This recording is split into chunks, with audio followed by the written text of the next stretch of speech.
Hello दोस्तों, नमस्कार। अगर आप प्राइवेट या गवर्नमेंट सेक्टर के एम्प्लॉय हैं और आपका ईपीएफ कटता है तो इस वीडियो में आपके लिए महत्वपूर्ण जानकारी है जिसमें आप ये जान सकते हैं कि आपके ईपीएफ का सेटलमेंट कितने दिनों में होता है और किस कंडीशन में आप ईपीएफ पैसे निकाल सकते हैं।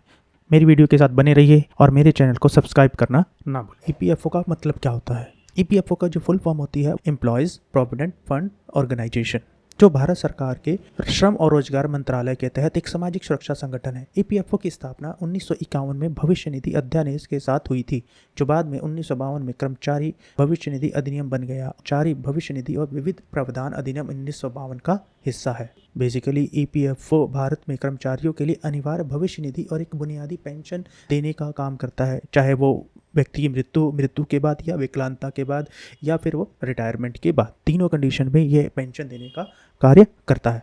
ईपीएफओ का जो मुख्य उद्देश्य है वो कर्मचारियों के रिटायरमेंट के बाद उनको वित्तीय सहायता प्रदान करने के लिए एक कॉर्पस फंड बनाना है। देश में ही नहीं बल्कि विदेश में भी कर्मचारियों को सामाजिक सुरक्षा प्रदान करने का कार्य करता है, जो ईपीएफओ योजना के अंतर्गत आते हैं। ईपीएफओ का शीर्ष निर्णय लेने वाला निकाय केंद्रीय न्यासी बोर्ड है, जो ईपीएफ और एमपी अधिनियम द्वारा स्थापित एक वैधानिक निकाय है। अब हम बात करने जा रहे हैं कि दावों का निपटान कितने दिनों में होता है और कैसे होता है। की शादी के लिए, घर रिपेयर के लिए, एजुकेशन के लिए या अन्य किसी कार्य के लिए ईपीएफओ से पैसे निकालते हैं तो उसकी सेटलमेंट में कम से कम 20 दिन लगते हैं। अगर यह राशि 20 दिन के अंदर आपके खाते में नहीं प्राप्त होती है, आप चाहें तो ऑनलाइन मोड में कंप्लेन कर सकते हैं या ऑफलाइन मोड में ईपीएफओ के संबंधित ऑफिस जाकर अपनी कंप्लेन दर्ज करा सकते हैं। अब हम बात करते हैं कि ईपीएफओ में कितनी परसेंटेज एम्प्लॉय की तरफ से कटती है और कितने परसेंटेज एम्प्लॉयर की तरफ से कटती है। बेसिकली ईपीएफ में 12% एम्प्लॉय की तरफ से कटता है और 12% ही एम्प्लॉयर की तरफ से कटता है। जो शेयर एम्प्लॉयर की तरफ से कटता है उसका 1/3 हिस्सा,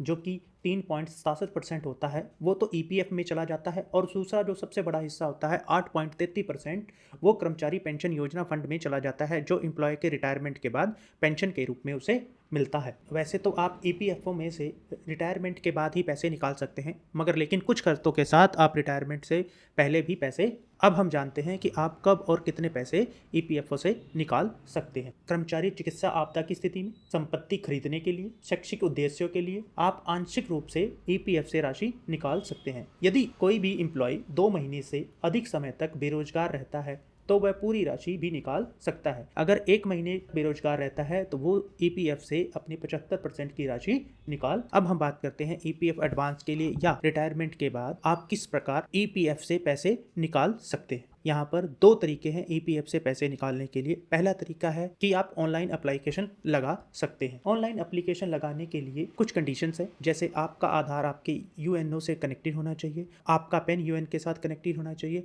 आपका बैंक अकाउंट यूएन के साथ कनेक्टेड होना चाहिए जिसमें आपके पैसे ट्रांसफर होंगे। ऑनलाइन एप्लीकेशन लगाने के लिए सबसे पहले आपको ईपीएफ की वेबसाइट पर जाना है, जिसका एड्रेस है unifiedportalmember.epfindia.gov.in। मेंबर इंटरफेस पर जाकर यूएन और पासवर्ड के साथ लॉगिन करके आप अपनी एप्लीकेशन लगा सकते हैं। अगर आपका पैन कार्ड, आधार कार्ड और अकाउंट लिंक नहीं है तो इसके लिए आपको अपने एम्प्लॉयर से कांटेक्ट करना होगा। अगर आपका पैन कार्ड और आधार कार्ड यूएन के साथ लिंक है तो यूपीएफ की साइट पर नेसेसरी चेंजेस कर सकते हैं। सबसे जरूरी बात है, आपका मोबाइल नंबर जरूर एक्टिवेट होना चाहिए। जो मैसेज आता है वो मोबाइल नंबर पर ही आता है। अगर आपका मोबाइल नंबर एक्टिवेट नहीं है तो आप अपने एम्प्लॉय से कॉन्टेक्ट करके अपना मोबाइल नंबर एक्टिवेट करा सकते हैं। दूसरा तरीका होता है कि आप अपनी एप्लीकेशन ऑफलाइन मोड में लगा सकते हैं। ऑफलाइन मोड में एप्लीकेशन लगाने के लिए संबंधित कार्यालय में जाकर वहां से फॉर्म लेकर उसको कंप्लीट भरकर उसके साथ आपने अपने आधार, पैन और बैंक अकाउंट की कॉपी लगाकर उसी फॉर्म को उसी कार्यालय में जमा करा देंगे। 15 से 20 दिन के अंदर आपके पैसे आपके खाते में आ जाएंगे। अगर आपके खाते में आपके पैसे नहीं आते हैं तो संबंधित कार्यालय में ऑनलाइन और ऑफलाइन दोनों तरीके से आप कंप्लेन कर सकते हैं। अगर आप ये राशि 5 साल से पहले निकालते हैं तो इसके लिए आपको इनकम टैक्स देना पड़ सकता है।